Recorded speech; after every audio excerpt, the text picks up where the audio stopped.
Halo dan selamat datang kembali. Hari ini kita akan mengupas sebuah narasi yang mungkin Anda sudah sangat kenal, Lord of the Flies. Iya, buku yang fenomenal itu. Betul, seringkali jadi acuan ya kalau kita bicara soal sisi gelap sifat manusia, gambaran yang agak suram tentang apa yang terjadi saat peradaban runtuh. Sangat suram memang. Tapi pertanyaannya, seberapa akurat sih fiksi ini? Nah, sumber kita kali ini adalah bab 2 dari buku Humankind karya Rutger Bregman. Buku ini menantang narasi populer itu dengan sebuah kisah nyata yang luar biasa. Menarik. Kisah nyata ya? Iya, jadi misi kita kali ini membongkar apa yang sebenarnya terjadi ketika sekelompok anak terdampar. Kita bandingkan realita dengan fiksi kelamnya Golding. Siap untuk melihat cerita ini dari sudut pandang baru? Siap. Lord of the Flies itu kan memang dahsyat pengaruhnya. William Golding itu melukiskan anak-anak sekolah Inggris yang terdampar, terus merosot jadi biadab. Persaingan brutal, kekerasan. Bahkan sampai pembunuhan. Puluhan juta kopi loh terjual, diterjemahkan kemana-mana. Inti pesannya, yang sering disebut teori lapisan tipis atau veneer theory, itu kuat banget. Teori lapisan tipis, maksudnya peradaban kita ini cuma polesan gitu ya? Betul. Cuma lapisan tipis di atas inti sifat manusia yang katanya, ya, egois dan buas. Golding sendiri kan bilang, manusia menghasilkan kejahatan seperti lebah menghasilkan madu. Waduh. Waduh, dalam banget itu. Pandangan yang sangat suram. Dan teori itu seolah dapat pembenaran kuat dari novel ini kan? Iya, seolah-olah begitu. Tapi sebelum kita terima gitu aja, sumber kita ini ngajak kita melihat lebih dekat sosok penulisnya. Rutger Bregman menyoroti bahwa William Golding sendiri punya, gimana ya, pergulatan pribadi yang cukup kelam. Oh ya, seperti apa? Dia berjuang melawan kecanduan alkohol, terus juga depresi. Bukan cuma itu, pengakuannya tentang diri sendiri juga cukup bikin kaget loh. Dia pernah bilang, saya selalu memahami kaum Nazi, gitu. Hah? Serius? Iya, karena secara alami saya seperti itu. Dia bahkan ngaku pernah melakukan kekerasan pada anak-anaknya. Bregman berpendapat, Lord of the Flies itu lahir sebagian dari pengetahuan diri yang menyedihkan itu. Wow, oke. Ini penting. Tentu bukan berarti karyanya nggak punya nilai sastra ya, tapi ini memunculkan pertanyaan. Jangan-jangan pandangan dunianya yang sangat pesimis itu, yang mungkin akarnya dari pergulatan internal dia, secara nggak sadar dia proyeksikan ke seluruh umat manusia. Tepat sekali, itu pertanyaan kuncinya. Apakah kita selama ini baca potret realitas universal, atau jangan-jangan cuma cermin dari kegelapan pribadi si penulis? Biografernya bahkan nyatat, Golding itu lebih tertarik sama konsep abstrak manusia daripada orang sungguhan. Manusia dengan huruf M besar ya? Iya, ini bikin kita nanya lagi, ada nggak sih kasus nyata yang bisa kita jadikan pembanding? Apa benar anak-anak yang terdampar selalu berakhir kayak di novelnya? Nah, itu dia. Itu yang dicoba dicari sama Bregman. Mencari Lord of the Flies di dunia nyata. Dan ternyata nggak gampang ya? Nggak gampang awalnya. Banyak yang nunjuknya ke acara realitas TV. Tapi kan itu beda banget. Oh iya, yang sengaja dibikin konflik itu kan? Betul, udah direkayasa. Produsernya sengaja mancing-mancing drama biar seru ditonton. Itu bukan observasi perilaku alami. Bener, itu sih bukan bukti sifat dasar manusia, tapi bukti kemampuan produser bikin drama. Tapi Bregman nggak nyerahkan. Enggak, dia terus gali, nyisir arsip, cari catatan lama. Sampai akhirnya nemu petunjuk Di mana tuh? di sebuah blog. Blog yang ya kurang dikenal gitu. Ada entry singkat nyebutin soal 6 anak laki-laki dari Tonga. Tonga. Di Pasifik itu ya? Iya, katanya terdampar di pulau terpencil tahun 1960-an. Blog itu keliru sih nulisnya tahun 1977, tapi intinya menarik. Apa yang menarik? Katanya anak-anak ini bikin perjanjian, nggak akan pernah bertengkar. Hah? Perjanjian nggak bertengkar di tengah situasi terdampar gitu? Iya, detail kecil itu yang langsung bikin Bregman penasaran. Kontras banget kan sama kekacauan di novel Golding? Jelas kontras banget. Terus gimana? Bregman telusuri cerita itu? Ditelusuri dong. Setelah pencarian yang, lumayan rumit, dia berhasil nemuin kapten kapal yang nyelamatin mereka. Namanya Peter Warner. Masih hidup di Australia. Wow, ketemu kaptennya. Iya. Dan lewat Peter ini, Bregman akhirnya bisa dengar langsung kisah luar biasa ini dari salah satu penyintasnya. Namanya Mano Toto. Akhirnya ketemu saksi hidupnya ya. Oke, mari kita ikuti kisah nyata mereka. Jadi ada 6 remaja ini. Betul. Shona, Steven, Kolo, David, Luke, dan Mano.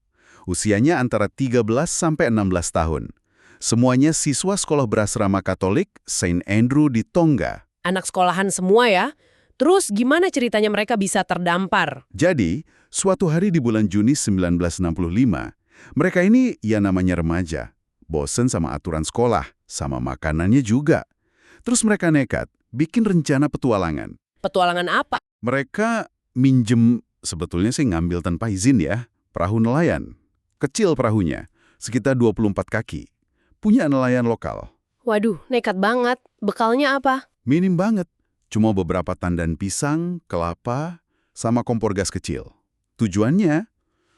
Mau layar jauh, mungkin ke Fiji, atau bahkan Selandia Baru. Cari hidup yang lebih bebas katanya. Mimpi remaja ya. Terus gimana? Lancar pelariannya? Awalnya lancar, mereka berhasil nyelinap keluar pelabuhan. Tapi, malamnya itu bencana datang. Mereka ketiduran. Ketiduran di tengah laut. Iya, bangun-bangun udah ada badai dahsyat. Ombak ngamuk, layar perahu robek, dan yang paling parah, kemudinya patah. Ya ampun. Terus gimana? Ya udah, terombang-ambing nggak berdaya di lautan Pasifik. Nggak ada arah. Berapa lama itu? 8 hari. Bekal habis, air minum kritis banget. Mereka cuma ada air hujan seadanya, terus dibagi rata. Seteguk pagi, seteguk sore. 8 hari. Wah, itu pasti udah putus asa banget ya. Udah pasti. Situasinya bener-bener parah. Sampai akhirnya, di hari ke-8, ada harapan. Mereka lihat daratan di kejauhan. Daratan akhirnya. Pulau apa itu? Namanya Pulau Ata. Pulau vulkanik terpencil, berbatu-batu. Udah nggak berpenghuni hampir 100 tahun. Dulu penduduknya diculik kapal budak. Oh, ada sejarah kelamnya juga ya pulau itu. Jadi bukan surga tropis gitu ya? Sama sekali bukan. Lebih kayak benteng karang yang keras. Tapi ya buat mereka, Ata itu keselamatan. Dan disinilah, selama 15 bulan berikutnya, versi nyata Lord of the Flies terjadi. Hasilnya?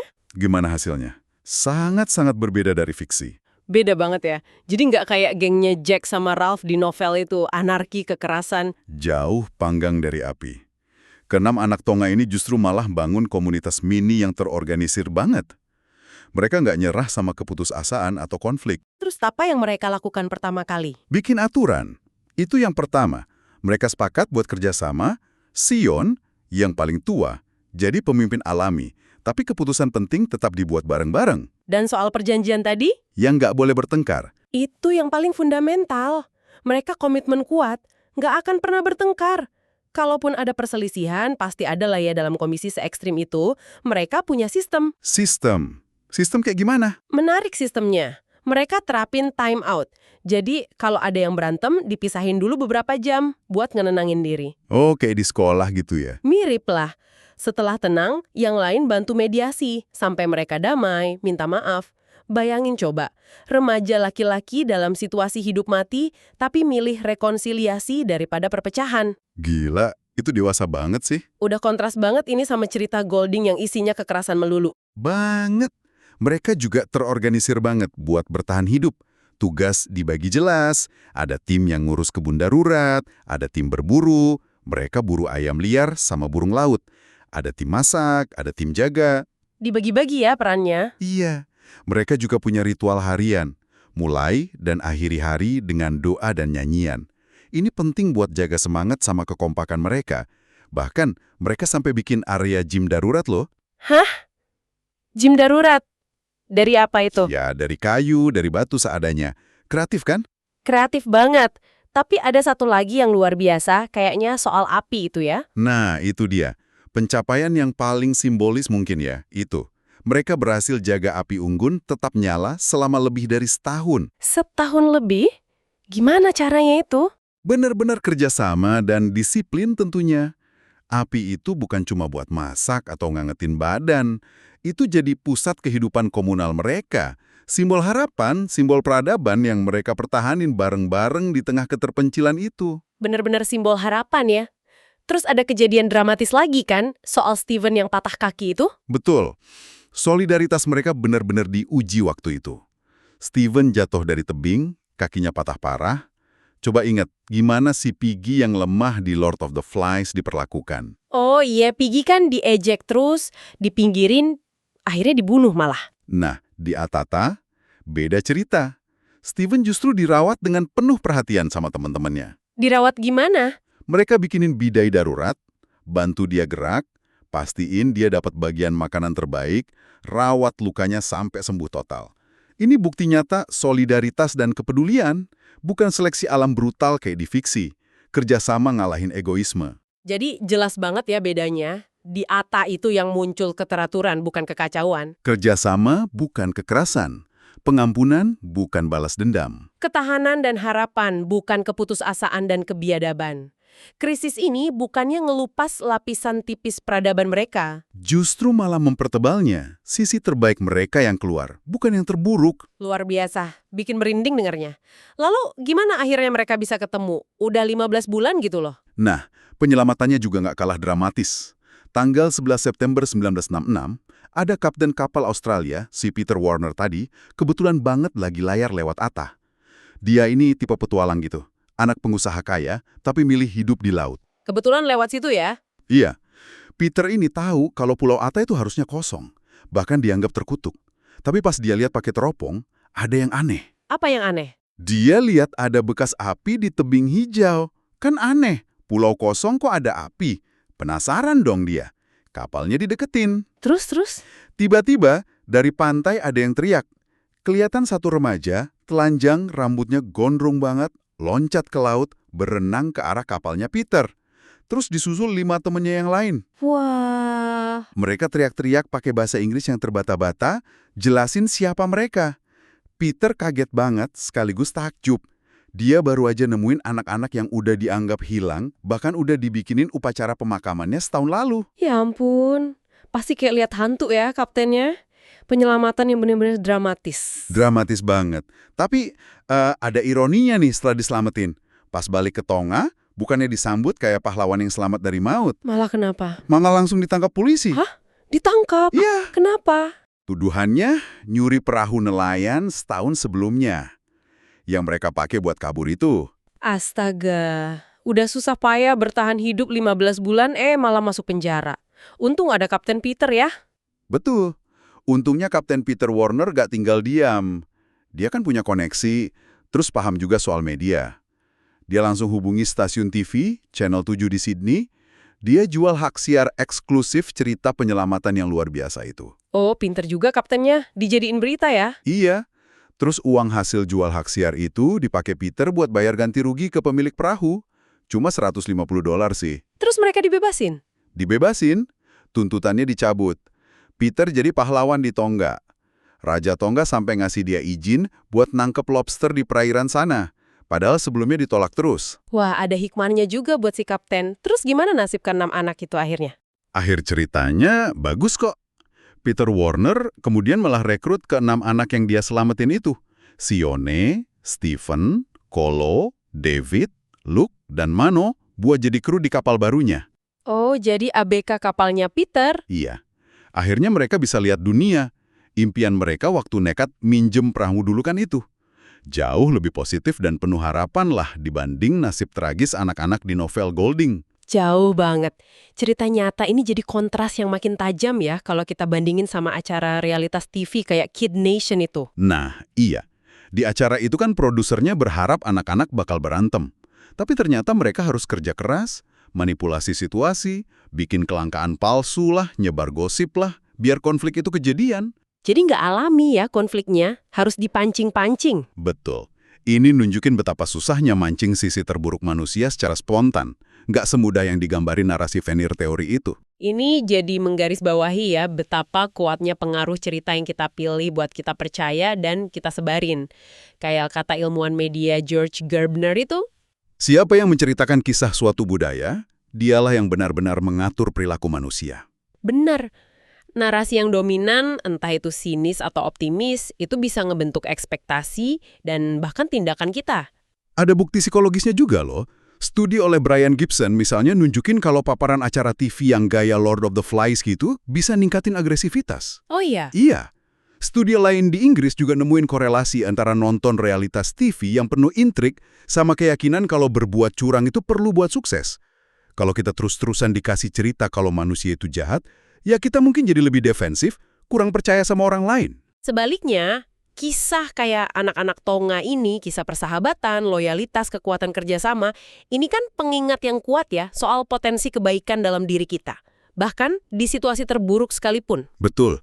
Ini narasi tandingan yang penting banget buat kita ceritain juga, terutama ke generasi muda. Ada guru di sekolah St. Andrew di Tonga yang udah melakuin itu. Oh iya, guru di sekolah mereka dulu? Iya, dia pakai kisah nyata ini di kelas IPS, dan murid-muridnya suka banget. Mereka jadi punya pahlawan lokal yang nyata. Keren banget itu. Jadi, apa nih inti yang bisa kita tarik dari penjelajahan kita hari ini? Ya, kita lihat kontras yang jelas banget ya.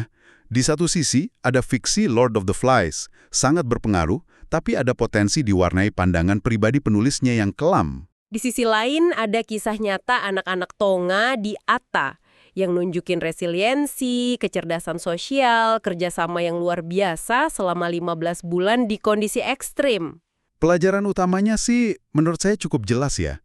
Dalam kasus nyata yang terdokumentasi ini, krisis itu justru memunculkan sisi terbaik dari para remaja ini, bukan sisi terburuknya. Realitas mereka itu isinya membangun komunitas, jaga harapan, ngerawat yang lemah, nyelesain konflik secara damai. Ini bantahan telak buat teori lapisan tipis itu. Di Atta itu, peradaban nggak runtuh, malah dibangun dari nol. Fondasinya kerjasama dan harapan. Lapisan itu ternyata nggak setipis yang dibayangin Golding. Bisa ditempa jadi kuat, bahkan di kondisi paling sulit. Oke, sebagai penutup nih, mungkin kita bisa tinggalkan satu pertanyaan ya buat pendengar renungkan. Boleh, apa tuh? Kalau kerjasama, kebaikan hati, keteraturan itu bisa muncul secara alami dalam ujian seberat terdampar 15 bulan di pulau terpencil, gimana pandangan ini bisa ngubah cara kita lihat perilaku manusia dalam tantangan sehari-hari yang jauh lebih ringan? Pertanyaan bagus. Mungkinkah narasi-narasi sinis tentang sifat manusia yang sering kita dengar, yang mungkin lebih banyak akarnya dari fiksi daripada fakta, jangan-jangan malah secara nggak sadar ngebatasin kapasitas kita sendiri buat saling percaya, kerjasama, dan bangun masa depan yang lebih baik? Sesuatu untuk dipikirkan ya. Betul. Pikirkanlah. Sampai jumpa di penjelajahan kita berikutnya.